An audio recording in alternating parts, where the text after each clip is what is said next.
하나님의 말씀은 누가복음 24장 1절에서 12절 말씀입니다. 신약성경 139페이지입니다.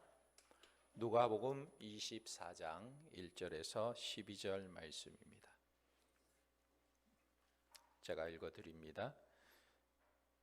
안식 후 첫날 새벽에 이 여자들이 그 준비한 향품을 가지고 무덤에 가서 돌이 무덤에서 굴려 옮겨진 것을 보고 들어가니 주 예수의 시체가 보이지 아니하더라. 이로 인하여 근심할 때에 문득 찬란한 옷을 입은 두 사람이 곁에 섰는지라. 여자들이 두려워 얼굴을 땅에 대니 두 사람이 이르되 어찌하여 살아있는 자를 죽은 자 가운데서 찾느냐. 여기 계시지 않고 살아나셨느니라. 갈릴리에 계실 때에 너희에게 어떻게 말씀하셨는지를 기억하라. 이르시기를 인자가 죄인의 손에 넘겨져 십자가에 못 박히고 제3일에 다시 살아나야 하리라 하셨느니라 한데, 그들이 예수의 말씀을 기억하고 무덤에서 돌아가 이 모든 것을 11 사도와 다른 모든 이에게 알리니, 이 여자들은 막달라 마리아와 요한나와 야고보의 모친 마리아라. 또 그들과 함께 한 다른 여자들도 이것을 사도들에게 알리니라. 사도들은 그들의 말이 허탄한 듯이 들려 믿지 아니하나 베드로는 일어나 무덤에 달려가서 구부려 들여다보니 세마포만 보이는지라. 그 된 일을 놀랍게 여기며 집으로 돌아가니라. 아멘. 예수님의 부활은 우리의 기쁨이고 소망이 되는 줄 믿으시기 바랍니다. 예수님 부활하셔서 기쁩니까? 예수님 부활하셨기 때문에 소망이 됩니까? 예. 왜 기쁜 일일까요? 왜 소망이 됩니까? 예수님께서 사망을 이기셨기 때문에 그래요. 죽음을 이기셨기 때문에 그렇습니다. 어느 방송국 프로그램에서 꼭 한번 만나고 싶다라는 프로가 있었습니다. 이 프로그램에 26살 된 딸이 아주 오래전에 헤어진 어머니를 찾는 모습이 소개되었습니다. 그리고 드디어 꿈에 그리던 그 엄마를 만나려고 하는 그 순간에 그토록 그리워하던 어머니의 영정사진이 딸 앞으로 등장한 것입니다. 살아계시기를 기다렸는데, 살아계셔서 만날 줄 알았는데, 자기 눈앞에 펼쳐진 광경은 어머니의 영정사진이 등장한 것입니다. 이 딸은 영정을 보면서 어찌할 줄 몰라 구슬프게 울었습니다. 몸을 가누지도 못하면서 엎드려 구슬프게 울었어요. 그리고 녹화를 마친 후에 그 어머니의 무덤으로 찾아간 딸은 또다시 하염없이 울었습니다. 어머니 사진 위로 떨어지는 눈물을 손으로 닦으면서 하염없이 눈물을 흘렸어요. 신락 같은 희망을 가지고 있었는데, 어머니 언젠가는 한번 만날 희망을 가지고 살았었는데, 어머니의 죽음 앞에 그는 절망할 수밖에 없었습니다. 우리 인생은 이토록 죽음이라는 한계를 극복하지 못해서 절망에 빠지게 되는 것입니다. 우리 인간은요, 희망을 먹고 사는 존재예요. 내일에 대한 희망이 없으면 그대로 자멸하기가 쉽습니다. 희망이 없으면 절망하게 되는 거예요. 1944년 몹시 추운 겨울밤에 있었던 일입니다. 한 아버지와 몇 분 친구분들이 함께 수용소 한 구석에 모이게 되었습니다. 그날이 어떤 날이냐면 유대인들에게 명절인 하누카의 저녁이었던 것입니다. 그의 아버지는 우습게 생긴 진흙주발 하나를 내어놓으면서 그 수용소에서는 좀처럼 구하기 어려운 귀한 버터를 녹이면서 불을 밝히게 된 것입니다. 그의 아버지가 송축 기원을 말씀하시기 전에 아들이 그것을 보고 항의를 했어요. 아버지, 아니 우리가 먹기도 힘든 그 귀한 버터 기름을 어떻게 태워버릴 수 있습니까? 거기에다가 어떻게 불을 붙일 수 있어요? 그러자 그의 아버지는 아들을 가만히 보시더니 말씀하셨습니다. 아들아, 우리가 알듯이 사람은 밥을 먹지 않고도 3주간을 살 수 있어. 우리는 한때 물을 먹지 않고도 3일 동안 살아 있었단다. 그러나 너와 내가 알다시피 사람은 희망이 없이는 단 하루도 살 수가 없어. 이렇게 말해준 거예요. 무엇을 말하고 있습니까? 인간은 그 어떤 절망적인 환경 가운데서도 희망이 있으면 어떠한 역경과 고난도 헤쳐나갈 수 있다는 거예요. 그러나 희망이 없으면 사람은 곧 절망하게 되고 죽게 된다는 거예요. 오늘 예수님의 부활이 왜 우리에게 기쁨이 됩니까? 예수님의 부활이 왜 축하할 일인가요? 그것은 주님의 부활은 우리에게 희망이기 때문에 그렇습니다. 예수님께서 부활의 첫 열매가 된 것처럼 우리 또한 예수님을 따라서 부활의 열매로 다시 살아나게 될 것을 희망하고 있기 때문에 그렇습니다. 그래서 이 부활은요, 우리에게 절망 가운데 있는 자들에게 산 소망을 주는 것입니다. 예수님을 따랐던 제자들은 예수님께서 십자가에 못 박혀 죽으실 때 절망에 빠졌어요. 그들은 예수님을 따르면서 꿈을 키워왔습니다. 예수님께서 왕이 되시면 그와 함께 나라를 다스릴 꿈과 희망을 품고 살았어요. 그래서 그 만선된 배도 버리고 그물이 찢어질 정도로 물고기가 가득 잡힌 그 물고기도 내버려 두고 예수님을 쫓았어요. 그런데 그 희망이었던 예수님께서 십자가에 못 박혀 힘없이 죽으신 거예요. 저들의 실망은 이루 말로 표현할 길이 없는 것입니다.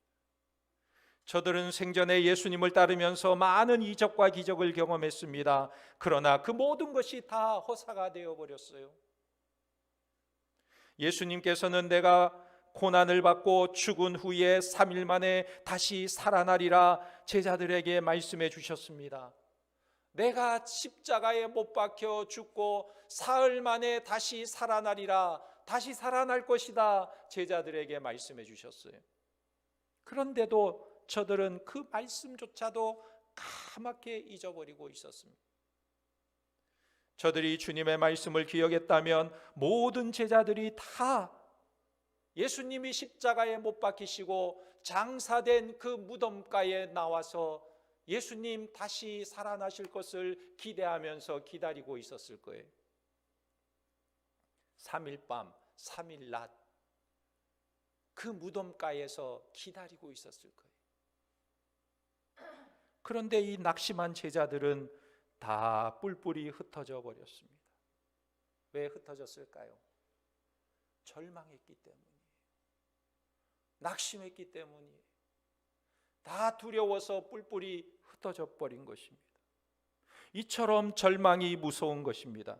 그런데 예수님을 따르던 여인들은 예수님의 곁을 떠나지 않았습니다. 여인들은요, 향품을 가지고 무덤에 찾아왔어요.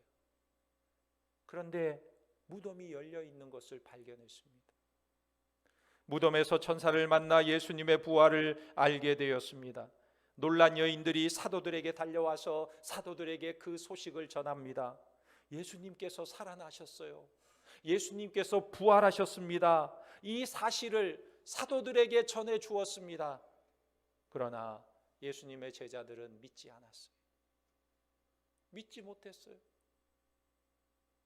누가복음 24장 11절에 사도들이 저희 말이 허탄한 듯이 베어 믿지 아니하나 베드로는 일어나 무덤에 달려가서 굽으려 들여다보니 세마포만 보이는지라 그 된 일을 기이 여기며 집으로 돌아가니라.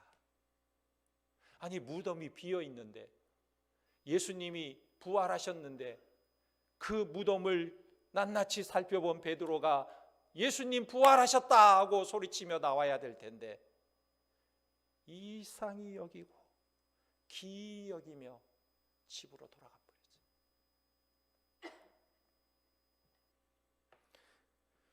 빈 무덤을 확인한 베드로도 예수님의 부활을 믿지 못했습니다. 그런데 이런 절망과 낙심 가운데 있는 제자들에게 부활하신 예수님께서 찾아오셨어요. 부활하신 예수님은 제자들에게 부활하신 새로운 몸을 보여주셨습니다. 그리고 제자들은 그 절망에서 일어서게 된 것입니다. 제자들이 부활하신 예수님을 만나고 인생의 분명한 목표를 발견하게 된 것입니다. 무엇입니까? 부활하신 주님을 만나고 난 이후에 그들의 삶은 변화가 되었는데, 그때부터 예수님의 증인이 된 거예요. 누가복음 24장 48절에 너희는 이 모든 일의 증인이라 그랬어요. 할렐루야. 이 모든 일의 증인이라 그랬어요. 전에는 예수의 제자가 된 것이 부끄럽고 두려웠던 베드로였지만,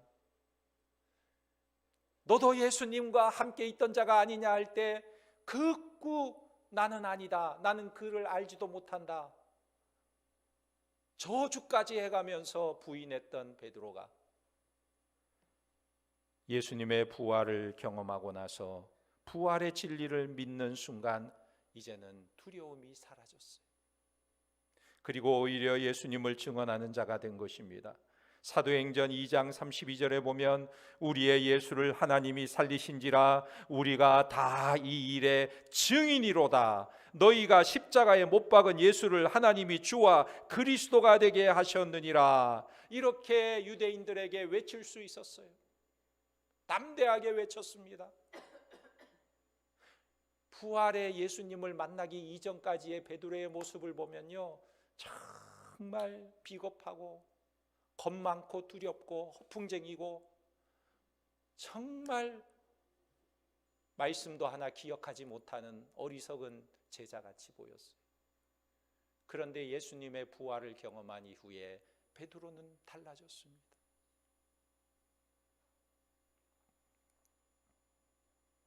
예수님의 부활은 베드로에게 용기와 희망을 주었던 것입니다. 여러분, 예수님의 부활은요, 어떤 상황 가운데서도 어떤 절망 가운데서도 희망이 되는 줄 믿으시기 바랍니다. 주님이 우리의 소망이 되시는 거예요. 월남 이상재 선생님이 일본 사람들을 비판하면서 아주 꿋꿋하게 살아갔습니다. 어떻게 하면 저 사람을 매수해서 독립운동을 못하게 할까? 일본 사람들의 고민이었어요. 총독부의 지시를 받은 한 신문기자가 돈을 한 뭉치를 싸들고 이상재 선생을 찾아왔어요. 그리고 이상재 선생에게 이렇게 말했습니다. 선생님, 이 돈을 가지고 시골에 가서 편히 사시지요. 왜 그렇게 어렵게 사시려고 합니까? 이 돈 가지고 시골 내려가서 편하게 그냥 사세요. 그러자 이상재 선생이 이렇게 말했습니다. 나는 돈으로 사는 자가 아니다. 나는 말씀으로 사는 자다. 그러자 기자가 말했습니다. 아니, 인도의 간디는 100세를 산다고 했고 영국의 누구는 얼마 동안을 산다고 장담했는데 선생님께서는 몇 살이나 사시겠습니까? 그때 월남 이상재 선생이 젊은 기자의 얼굴을 물끄러미 바라보면서 이렇게 말했습니다. 이 사람아, 사람이 한 번 태어났으면 영원히 살지 죽기는 왜 죽나? 그러자 기자가 깜짝 놀라가지고 아니 선생님, 진시황은 불로 불사약을 구했으나 결국 죽었고 살지 못했는데 아니 선생님은 무슨 불사약이라도 구했습니까? 그러자 이상재 선생이 이렇게 말했어요. 나는 구했지.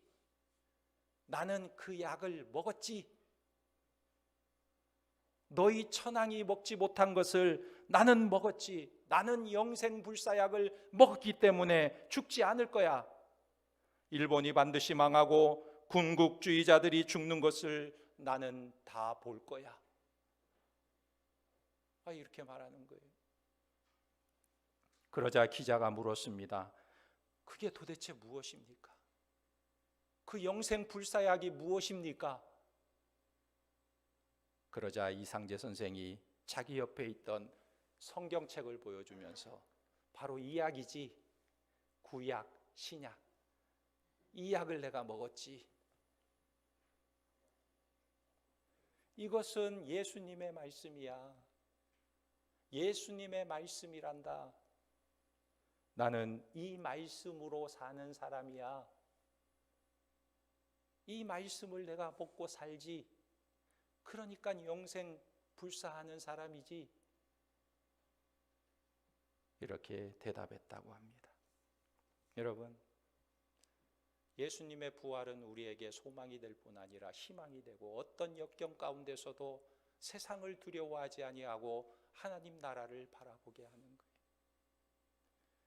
우리 예수님 부활하심을 믿으시기 바랍니다. 부활하신 예수님은 우리의 소망이십니다. 부활의 예수님을 통해서 우리도 죽음의 두려움을 이기고 소망 가운데 살아가는 거룩한 하나님의 백성들이 되시기를 예수님의 이름으로 축원합니다. 아멘. 기도하겠습니다. 하나님, 우리 예수님이 우리의 소망 되시는 줄 믿습니다. 우리 예수님이 우리의 희망인 줄 믿습니다. 내가 세상을 이기었노라. 담대하라. 세상을 두려워하지 말라. 내가 세상을 이기었노라 말씀하시는 주님을 바라보며 우리도 이 세상에서 어떤 어려움과 힘든 환경 속에서도 소망을 잃지 않고 희망을 잃지 않고 주님 바라보며 날마다 승리하는 주의 백성들이 되게 도와주시옵소서. 예수님의 이름으로 기도하옵나이다. 아멘. 우리 찬송가 167장 찬송하겠습니다.